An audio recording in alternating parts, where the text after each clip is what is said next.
Then, most recent, in a few weeks' time from when I'm shooting this video, on the 1st of September, my husband and I will be celebrating 7 years of marriage. And someone behind the camera is rejoicing. In the meantime, it's been 6 years of waiting and praying for the Lord to bless us with a child. I have shared some of my journey on our website through the blogs. A lot of the Hannah blogs are personal reflections, and also on our magazine, especially our latest magazine, the 5th issue. If you go onto our website, www.rubiesmagazine.co.ke, click on the 5th issue, then go to Mother's Pages, you'll find my reflections on infertility and how it has affected my walk with Christ and generally. But the Lord answered our prayer a few months ago, and in December we will be expecting our first child. It's a story for a whole other video because there's just so much that goes into it. I am still wrapping my mind around it, but I will one day be able to share that story fully. But in it, apart from the answered prayer for a child, the Lord taught me so many things. One of the things is He held me together when I was facing emotional pains, when I was facing physical pains, when I was taking, I am sure I have taken more than 100,000 pills. I have taken tens of injections. So there's that physical agony, emotional agony. Then there's the insensitivity of words and people, sometimes even from people you would not expect. There's the stereotyping, there's the rejection, but the Lord has steeled my soul to those things. They didn't bring me down as I thought they would. They did not break me down. And if anything, I've been able to encourage others. In fact, for a large portion of that season, I was working with a crisis pregnancy ministry, which meant my 8 to 5 job was pregnant women and babies.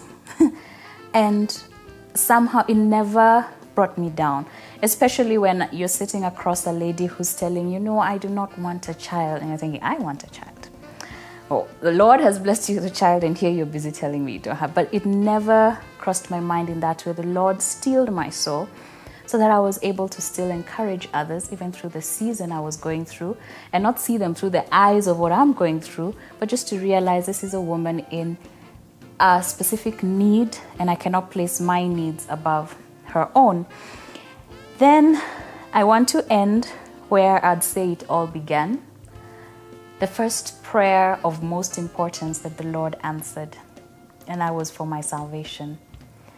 I was 4 years old. I grew up in a Christian home, and on this particular day, I was playing in the living room. It was an evening, and my mom was watching television, and there was a preacher on. I never heard what he said. He was preaching until the end when he was praying, and just before he prayed, he said, I know when I die, I'm going to heaven. And that jarred me. So I looked to my mom and I said, Mom, when I die, where am I going to go? And she'd of course spoken to me about salvation before, but we had a deeper conversation, and she led me to Christ that moment. That was the most joyful time of my life. I can remember being so excited and skipping around and running. My dad was not in the house, and when he was not around, he was not in town. When he called, I was the first one to pick up the phone and to tell him, Dad, I got saved. And I was so excited, and of course my mom had to explain to him properly. And one of the things I appreciate, and I must mention, is that parents, please do not take for granted when your child says they've given their life to Christ and say, oh, they're young, they don't understand it. My parents took me seriously and discipled me. And that's why I believe I was able to stand. Salvation was not presented to me as something for older people. It was something I needed even at that young age.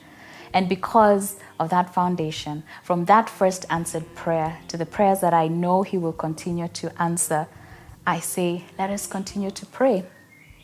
But apart from encouraging us to pray, because as I said, the title of this video is When God Answers Prayer. What do we do when God answers prayer?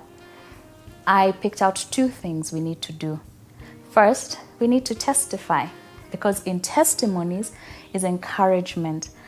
I keep being amazed at how the testimony of us soon having a child is encouraging so many people who've been praying for other areas, other things for so long that they feel their faith has been renewed and they can continue to wait upon the Lord for whatever it is they are praying. So let us testify more often. Sometimes we hide our testimonies, like some people don't want to share their joys because they feel it will discourage someone else. No, it actually has the opposite effect. We are encouraged when we testify. So share when the Lord answers prayers, big ones and small ones. And the second thing is to live in gratitude. It's easy for me to tell you to say thank you, but there is the lifestyle of living in gratitude. Yes, you must say thank you to the Lord. You must, even in testifying, you are showing gratitude to the Lord for what He is doing. But something else I thought of as I was preparing for this is our gratitude needs to be stretched to the point of our next need, that we have faith in the Lord. When I don't have faith in God, the next time I have a mountain, it's like I am spitting on what the Lord has done in my life in the past and saying, you're not powerful enough, you're not strong enough, your power ended at that area. That's not living in gratitude. My continued faith and trust in the Lord that whatever comes my way, He will handle it, that's a life of gratitude. That I am continually faithful to Him, that even in my prayers, I don't have a plan B. Because sometimes I think I wake up like, I don't have money.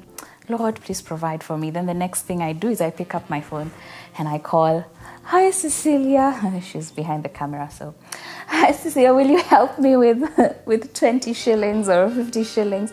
Without even giving myself the time to breathe and allow the Lord to do something in my life. You're stopped by the police and your first thought is to give a bribe rather than to wait on the Lord. It'll take a little longer for sure because they just have to bother you. That's life. But my faith in the Lord is a continued expression of my gratitude, a continued expression of my faith that the Lord will see me through the next situation. So also, if I am not able to live in that sort of gratitude and trust for the Lord, I am also saying that the work of the cross lacks power.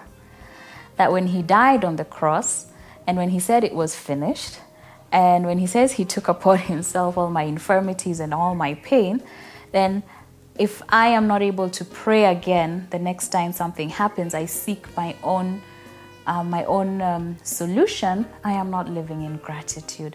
So beyond just saying thank you, Lord, which is important, beyond testifying, live it out in gratitude by continuing to pray, by continuing to seek the Lord in good times and in bad times, allowing Him to answer the actual prayer you're praying for and the things around it, because He wants to continue growing your character even as He answers your most urgent needs and your everyday prayers. So as I wind up, I'll say keep praying, keep seeking, and you'll be amazed at how much more the Lord will teach you. And I'd like to finish off with one of the verses that speaks about prayer. It's Ephesians 6 verse 18. This is alongside what we call the putting on the armor of the Lord. Ephesians 6:18 says, and pray in the Spirit on all occasion with all kinds of prayer and requests. With this in mind, be alert and always keep on praying for all the Lord's people. So not just praying for yourself, but praying for all the saints. Praying in Spirit on all occasions, so all the time. We have a column on Ruby's magazine called Sinkside Prayers. You can check it out on any of our 5 issues that are up there, or 6 issues in the next coming week. Read about people, ladies, everyday ladies like yourself, praying in all sorts of places and getting answered prayers. And you can also share your Sinkside prayers with us so that someone else can be encouraged. And if you're wondering what does Sinkside mean, read the magazine and you'll understand. We are at www.rubiesmagazine.co.ke.